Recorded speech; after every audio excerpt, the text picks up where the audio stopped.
Rahim Maliki Yaumiddin. Iyyaka na'budu wa iyyaka nasta'in. Ihdinas siratal mustaqim. Siratal ladzina an'amta 'alaihim ghairil maghdubi 'alaihim waladdallin. Rabbana ighfir lana wa liwalidina. Amin. Bismillahirrahmanirrahim.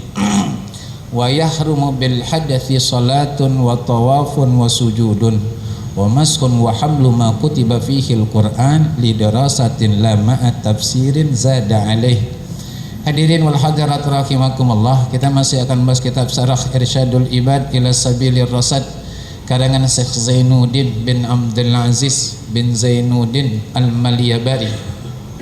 Masih berkenan tentang wudu. Yang belum niat i'tikaf, tolong niat i'tikaf di dalam hati dengan ucapan Bismillahirrahmanirrahim. Aku niat i'tikaf selama berada di masjid ini sunnah karena Allah Ta'ala. Lalu lanjutkan dengan niat nuntut ilmu juga dalam hati dengan ucapan Bismillahirrahmanirrahim. Aku niat nuntut ilmu malam hari ini karena Allah Ta'ala. Semoga Allah Subhanahu wa Ta'ala memberikan kepada kita ilmu yang berkah, ilmu yang mudah, ilmu yang manfaat dunia akhirat. Amin ya rabbal alamin. Kita lanjutkan Bismillahirrahmanirrahim. Wa yahrumu bil hadathi salatun wa tawafun wa sujudun. Haram hukumnya bagi orang yang sedang berhadas untuk mendirikan ibadah salat. Jadi kalau kita sholat kudu punya wudu alias suci dari hadas kecil.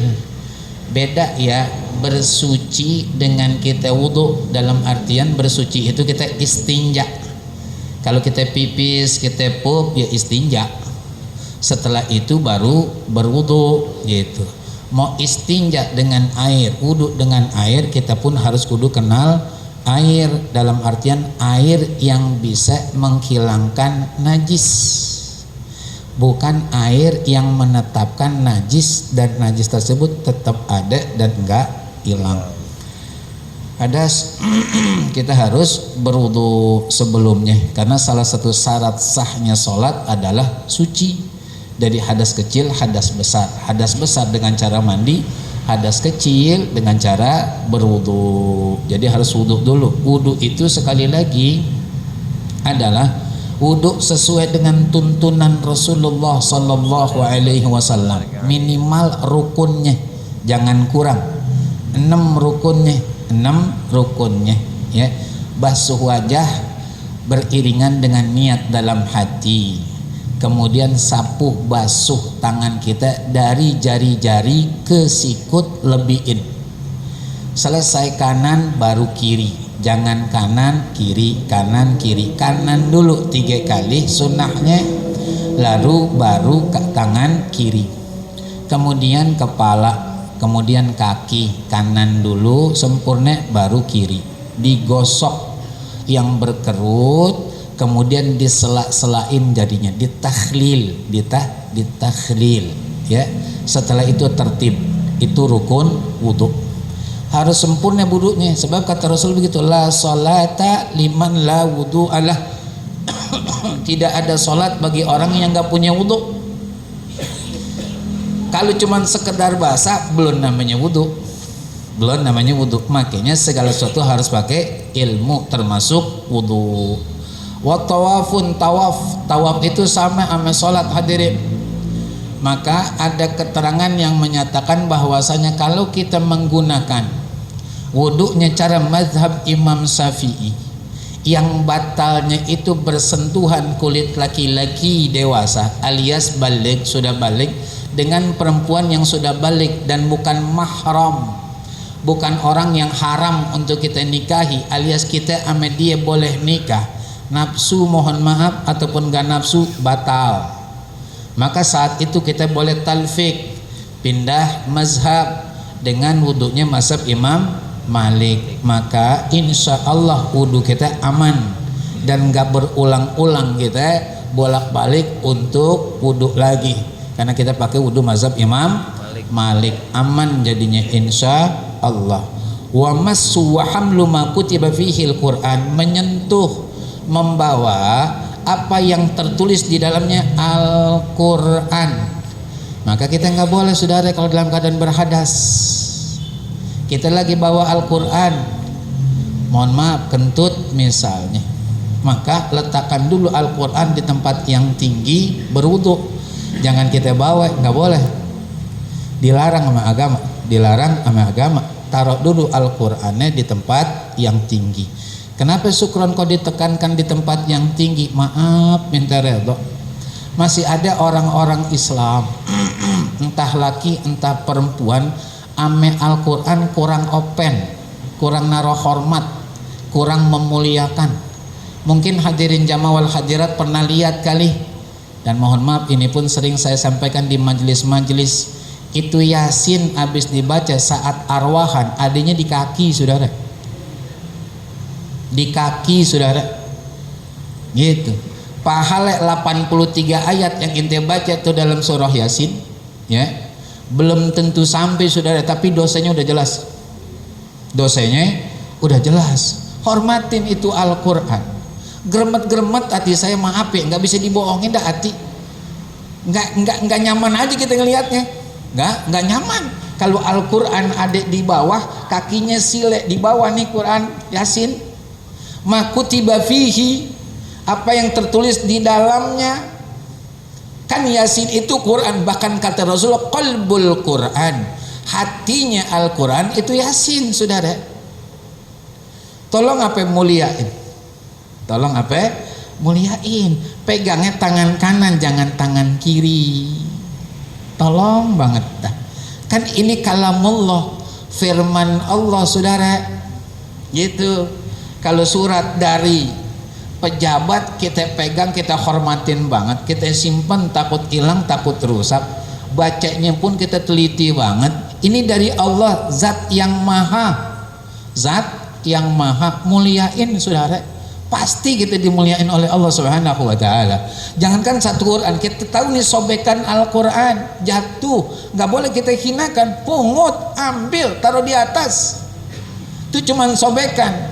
Yang kita tahu itu sobekan Al-Quran karena memang udah rapuh Qurannya, dimakan oleh usia, nggak ada tulisannya, tapi kita yakin itu bagian Quran. Muliain saudara. Kalau kita hinakan bisa murtad saudara.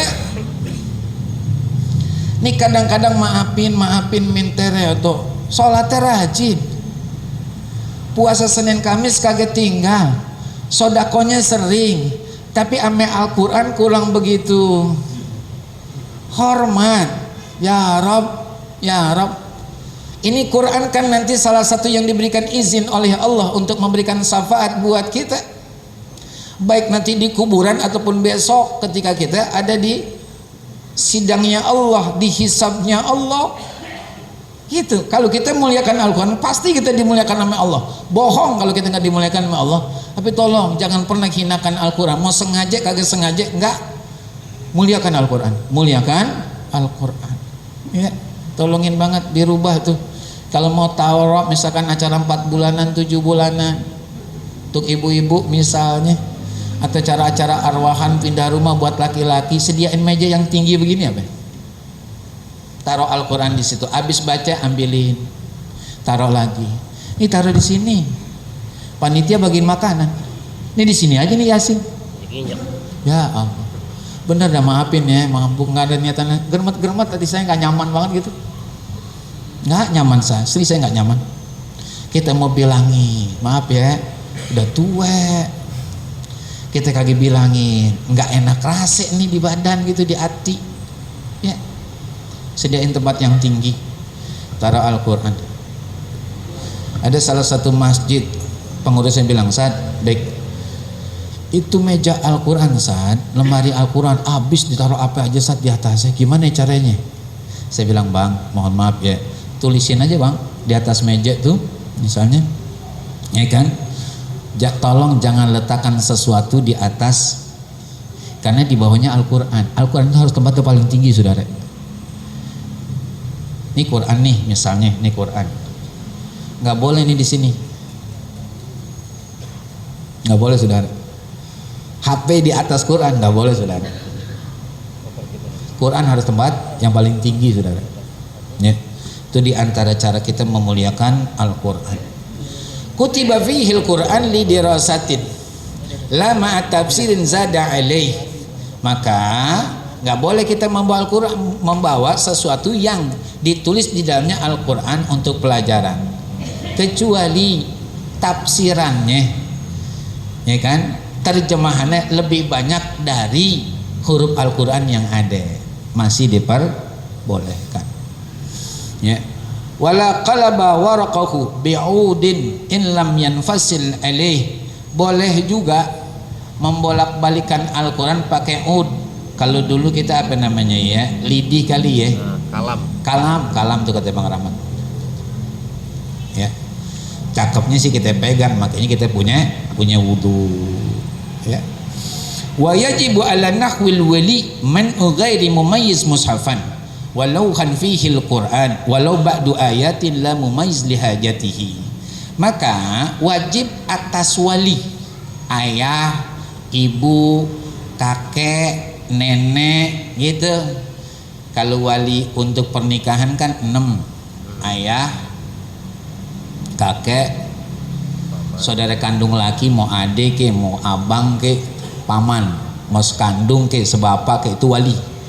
Tujuannya apa syukuran? Tujuannya adalah supaya perempuan-perempuan itu kalau ada masalah ngadunya ke wali. Nauzubillah, contoh doang. Kalau ada seorang laki-laki ringan tangan, ame ringan mulut ame bininya, nggak ada harga-harganya dihargain tuh bininya, abis dah. Dikit banget salahnya, abis diomelin gitu. Dikit kekeliruan, abis tangan main.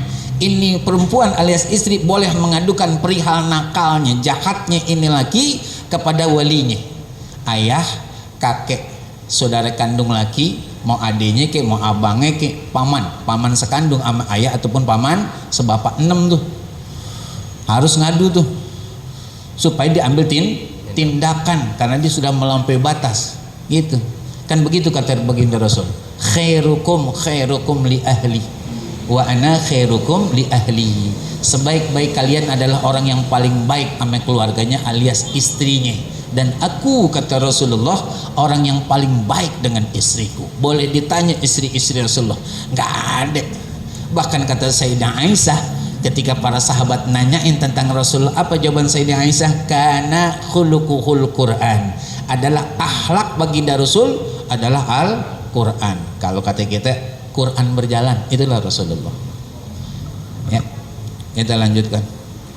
Jadi ini bagi wali untuk mencegah anaknya yang belum mumayyiz, bukan balik, belum mumayyiz, usia antara sobi dengan baligh. Kalau balik bahasa Safinatun Najah 9 tahun gitu ya, atau 15 tahun buat umum laki perempuan.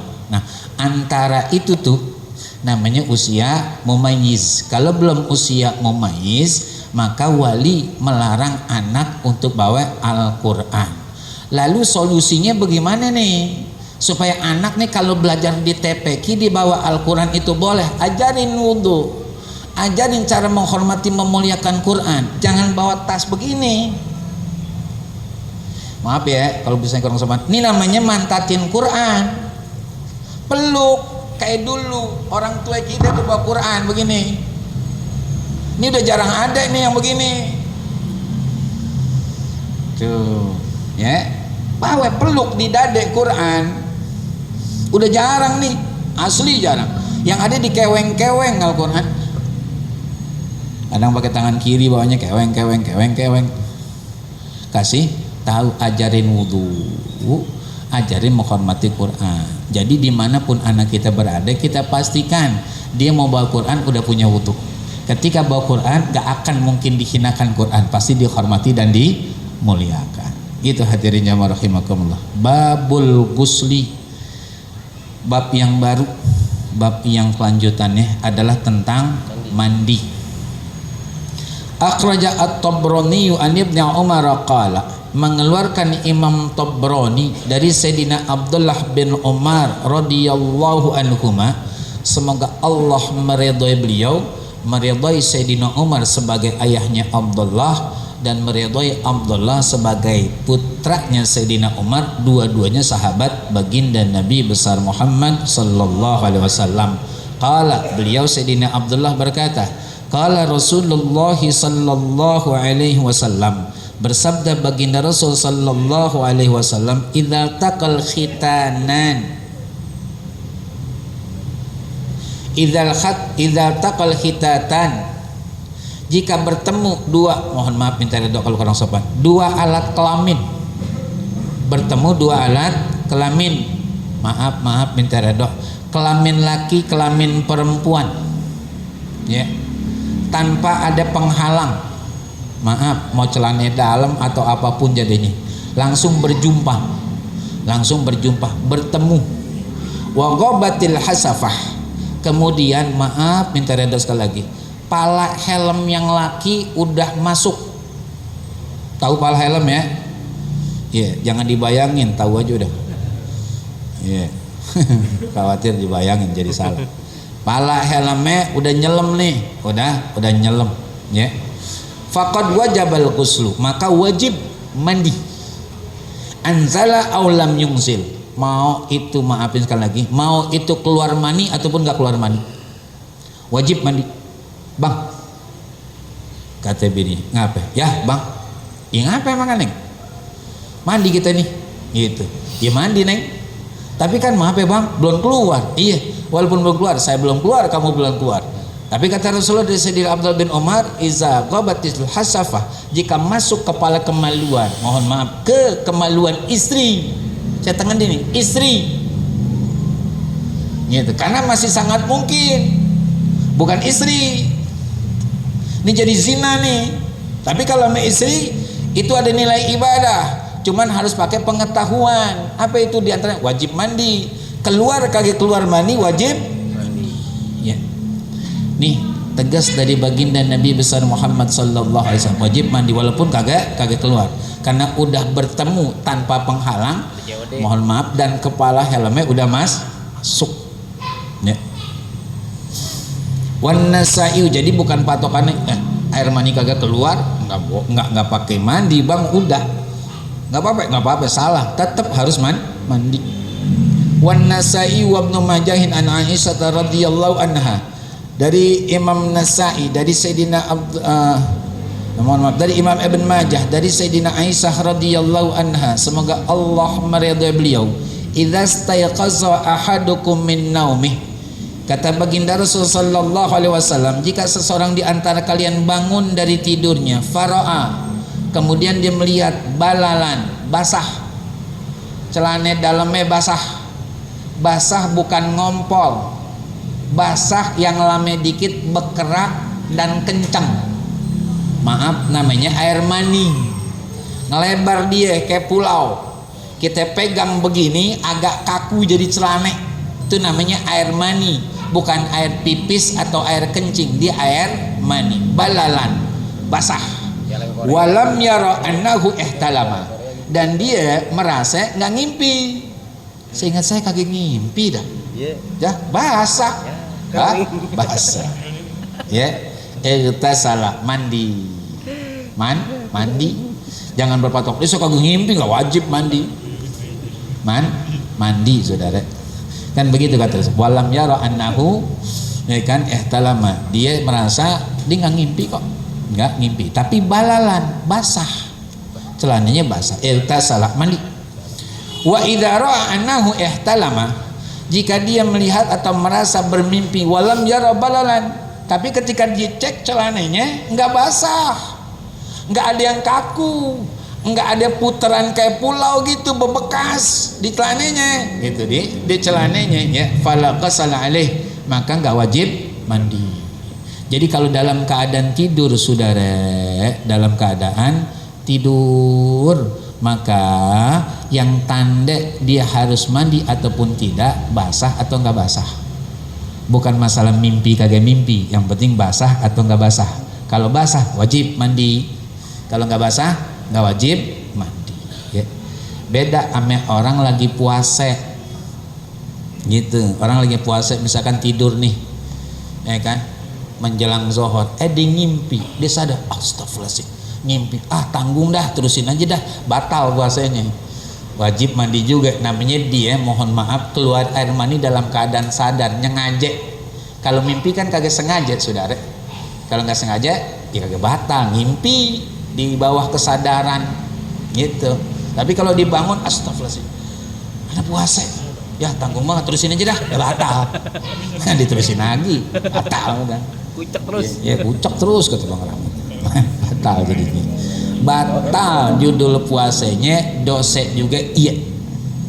Dosa juga iya. Iya.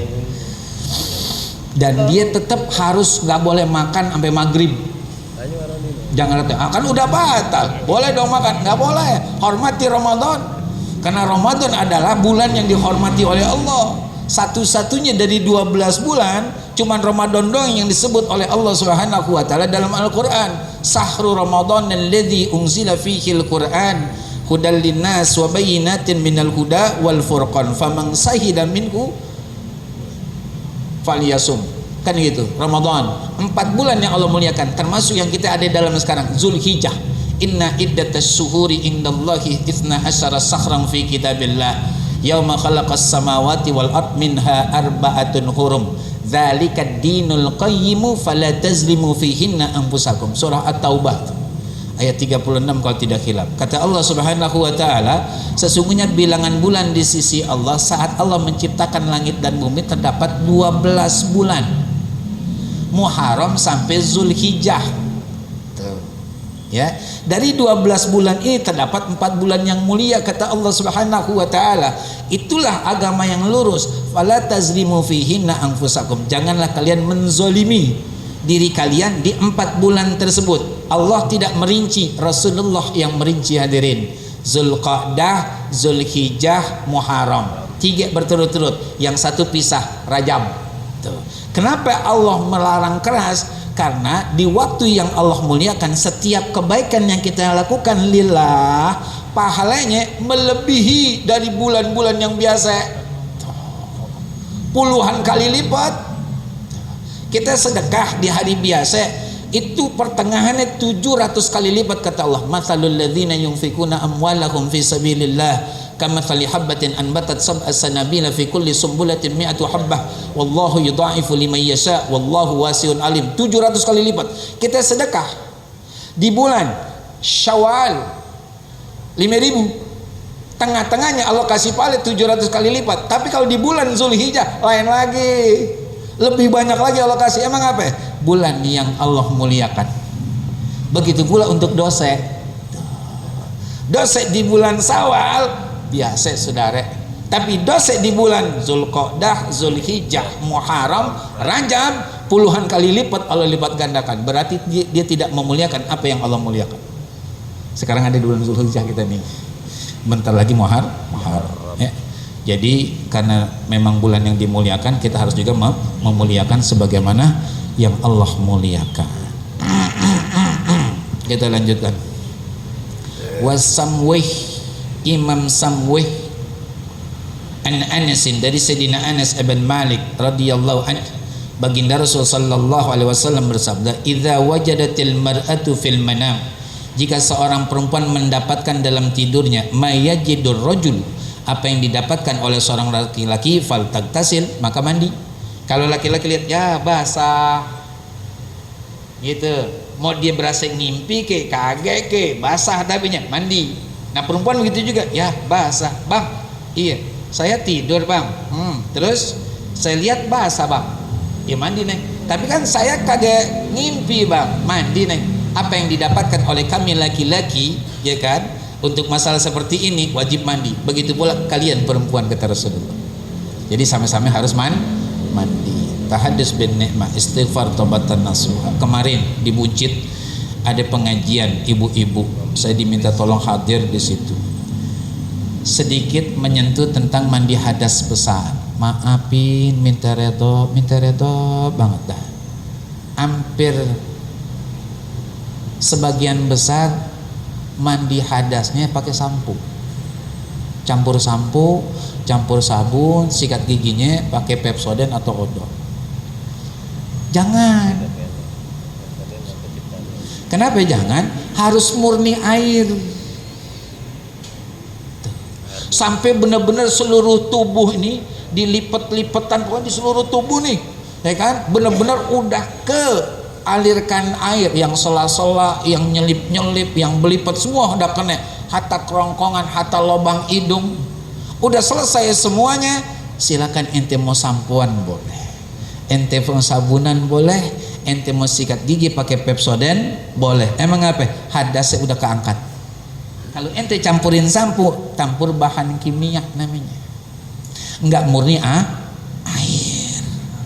Nih hadirin, kita kudu tahu juga, karena laki-laki kalau statusnya udah suami, apalagi bapak, dia harus mengalirkan ini ilmu buat bini dan anak-anak.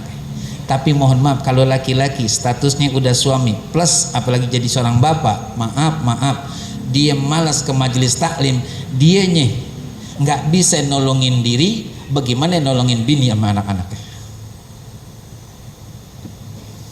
Maka kita harus luangin waktu, jangan nunggu waktu luang kalau buat ngaji.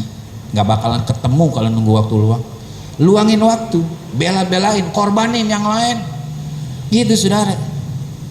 Karena kalau kita nyari harta, kita dibudakin tuh nyari-nyarinya. Udah dapat, kita dibudakin juga oleh harta untuk jagain. Tapi kalau ilmu emang itu kewajiban plus juga kebutuhan kita. Kita cari, kita dapat ilmu yang jagain kita dari sekarang sampai besok di hadapan Allah. Itu ilmu. Makanya jangan pernah bosan nuntut ilmu. Tahadus bin Imam, mohon izin kepada guru-guru dan jamaah, para orang tua. Saya sering mengatakan di majlis, jangan berhenti ngaji sampai mati. Kalau udah mati baru berhenti. Kalau belum mati masih napas, ngaji, belajar.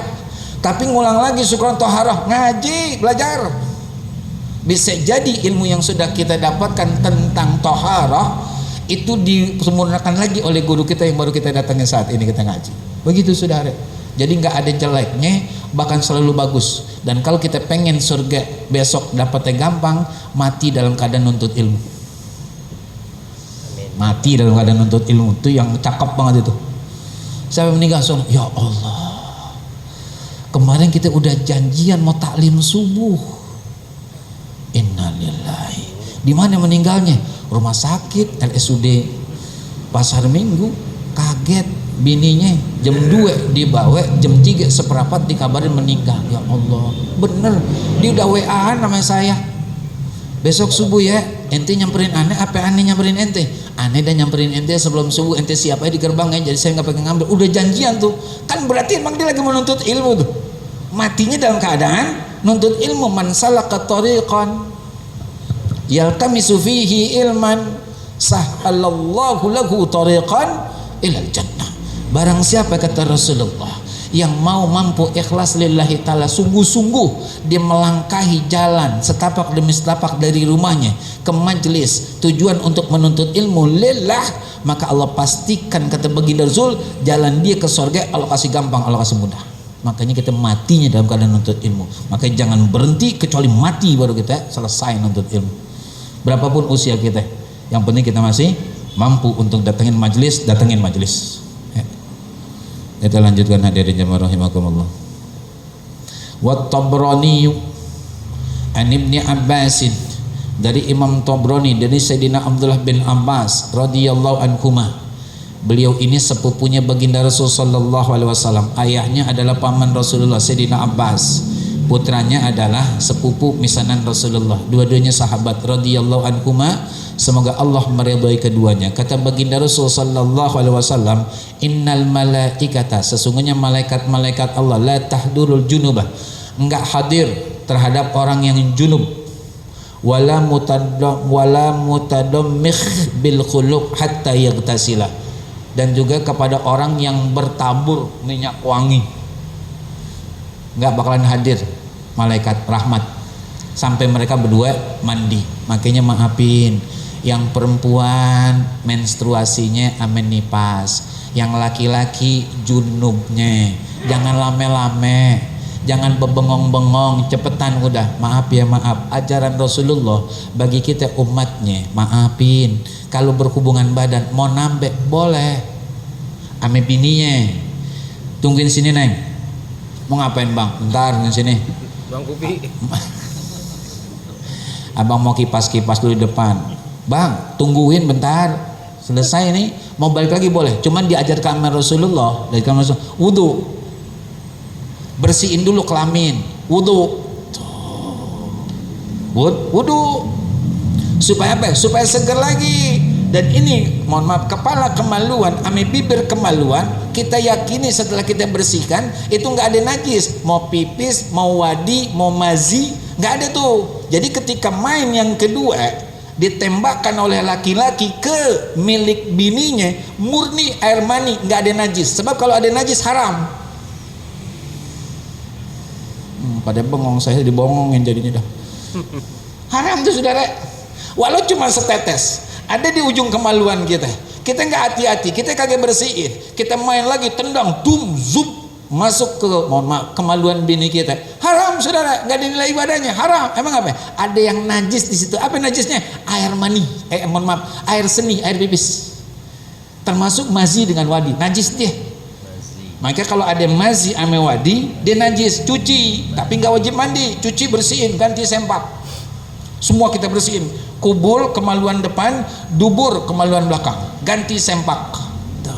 Tapi kalau mani nggak najis dia, cuman kita wajib mandi. Kalau mani rasanya datangnya enak, gitu dirasakan enak, gitu. Mohon maaf.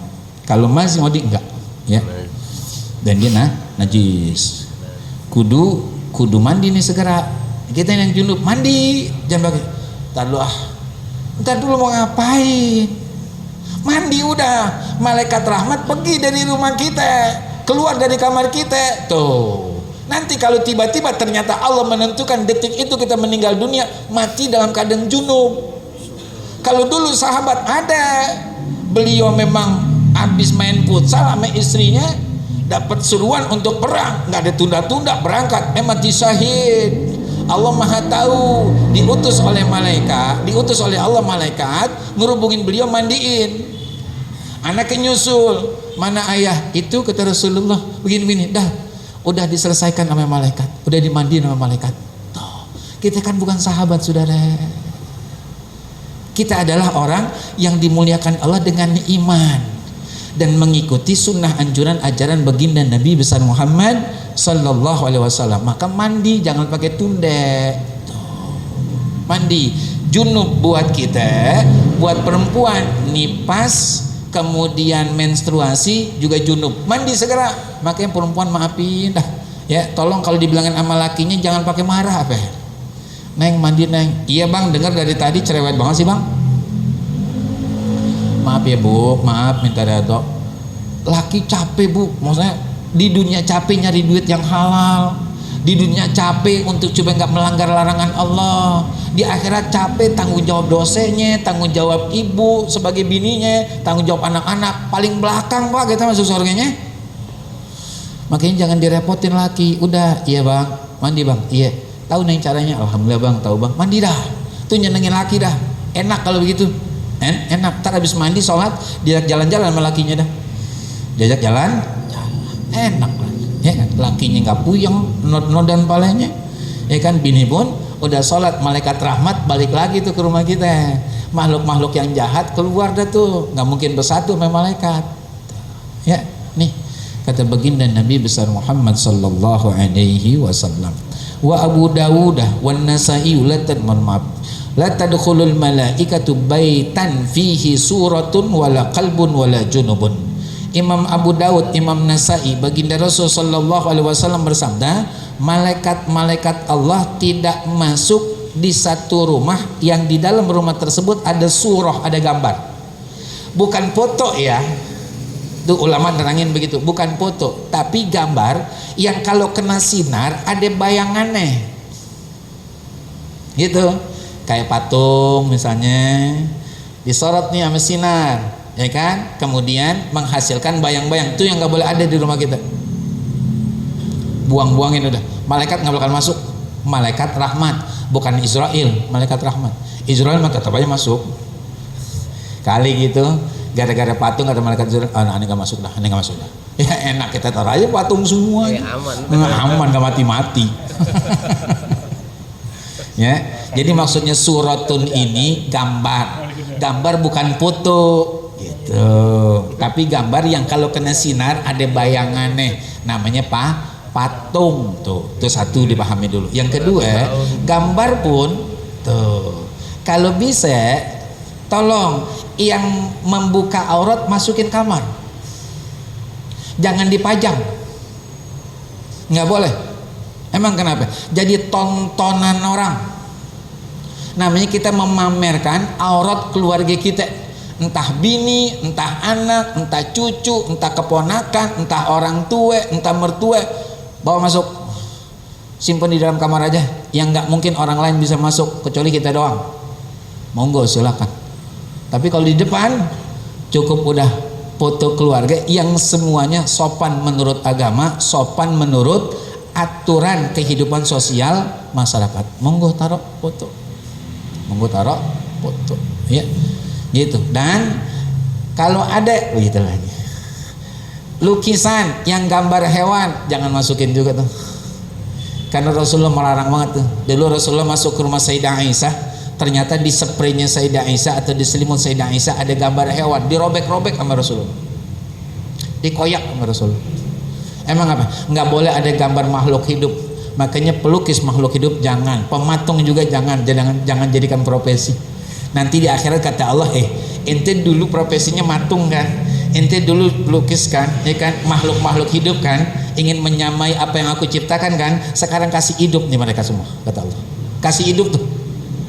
Pasti nggak bakalan bisa, kalau cuma gambar doang patung, cuman buatannya hampir persis dengan ciptaan Allah, cuman dia nggak bisa menghidupkan. Kalau Allah maha bisa, besok hukumannya digituin sama Allah, ente hidupin tuh. Makanya kalau ada gambar-gambar hewan atau apa, pindahin aja dah, taruh di gudang, ya taruh di gudang. Kalau kita mau taruh, ya kan, gambar-gambar itu misalkan ayat kursi kayak gunung, pohon, gemericik air dan seterusnya dah, jangan makhluk hidup, ya. Wala kalbun, guk-guk jangan ada di rumah kita, kecuali memang kita punya pemanfaatan, ingin mengambil sesuatu yang kita butuhkan, misalkan jaga rumah tapi jaraknya jauh dan punya kandang khusus, tuh boleh. Kalau kita miara guk-guk tanpa ada tujuan tertentu untuk keamanan, untuk berburu dan seterusnya, maka setiap satu hari itu dikurangi 1 qirat kalau tidak khilaf pahala kita mau. Emang apa? Gara-gara miara guk-guk, cuma sekedar miara doang, demen punya guk-guk gitu, demen punya guk-guk. Manfaatnya buat jaga rumah tuh enggak sama sekali, emang dipiara, emang dia dipiara, maka jangan dah, ngurangin pahala. Nah kita belum tentu ngumpulin pahala 1 qirat. Qirat itu gimana sih? Kalau kita mengacu kepada dalil Rasulullah tentang orang yang takziah, nyolatin sampai nguburin, qirat itu kata Rasulullah mislu jabalain al-azimain, seperti 2 gunung yang besar. Nah kalau kita dikurangin 1 gunung yang besar setiap 1 hari gara-gara miara guk-guk ada di rumah, yang manfaatnya nggak ada, cuman kita demen doang, ruginya kayak apa? Jangan piara guk-guk, malaikat juga gak masuk. Wala junubun, dan juga orang yang junub, malaikat gak masuk. Makanya suruh mandi dah, mandi cepetan. Neng, udah selesai hadasnya, udah bang, mandi ya neng ya, mandi. Anak kita juga, kakak, baik, udah selesai hadasnya nak, alhamdulillah ya, benar, iya. Kamu udah liatin, udah. Itunya udah gak ada sama sekali, coklat muda kali itu segaris 2 garis nggak ada ya, mandi neng, mandi. Gitu. Kita pun begitu. Ya, kita junub nih, segera mandi, jangan pakai ntar dulu, ngerokok dulu, ngopi dulu, ngeliat WA, scroll, lame, tak keburu malaikat duluan datang, mati jelek namanya kita, mati jelek. Udah isi belum? Udah. Taib hadirin jamaah rahimahullah, kami sudah masuk waktu isya, kita baca Fatihah. Baik, jazakumullah khairan jazakumullah jazaa kepada guru kita Kiai Haji Sulaiman Muhammad bin Abu Kiai Haji Anan Muhammad yang telah menyampaikan kajiannya. Mudah-mudahan menjadi ilmu yang manfaat di kemudian harinya. Amin. Allahumma amin. Sebelum kita tutup dengan baca doa, ada maklumat yang sampaikan. Yang pertama, insya Allah nanti tanggal 24 Juni 2026 hari Rabu malam Kamis akan diselenggarakan pengajian Majelis Adiyah Ulami pimpinan Kiai Haji Khairullah Ramli di Masjid Riyadul Abidin. Waktunya pukul 20 atau jam 8 malam pada salat Isya. Ya, seluruh jamaah diundang untuk menghadiri kajian tersebut insya Allah. Kemudian yang kedua, kami menginformasikan bahwa tabungan kurban untuk tahun 1448 Hijriah atau tahun depan itu sudah kembali kami buka. Adapun setorannya itu berupa uang minimal 300.000 per orang setiap bulan dengan waktu atau jangka waktu 12 bulan terhitung mulai bulan Juni 2026 ini. Setoran dapat dilakukan secara tunai atau melalui rekening Bank Syariah Indonesia nomor rekening 7136671668 atas nama Masjid Riyadul Abidin. Insya Allah setiap peserta tabungan kurban akan mendapatkan kartu peserta sebagai tanda bukti.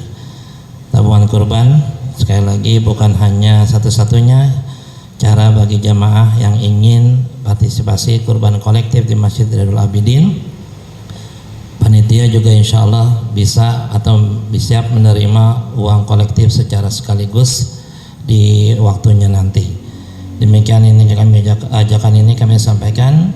Mari kita pikirkan bersama, kalau bukan kita siapa lagi, kalau bukan sekarang kapan lagi.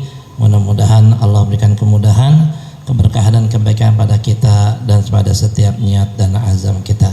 Ini saja yang kami sampaikan. Terima kasih. Assalamualaikum warahmatullahi wabarakatuh. Al-Fatihah biniyatir rahmah wal maghfirah biniyatis sihah wa salamah wal afiyah biniyatil qabul wal maqbul wal madhkur ila hadratir rasul sallallahu alaihi wasallam. Al-Fatihah.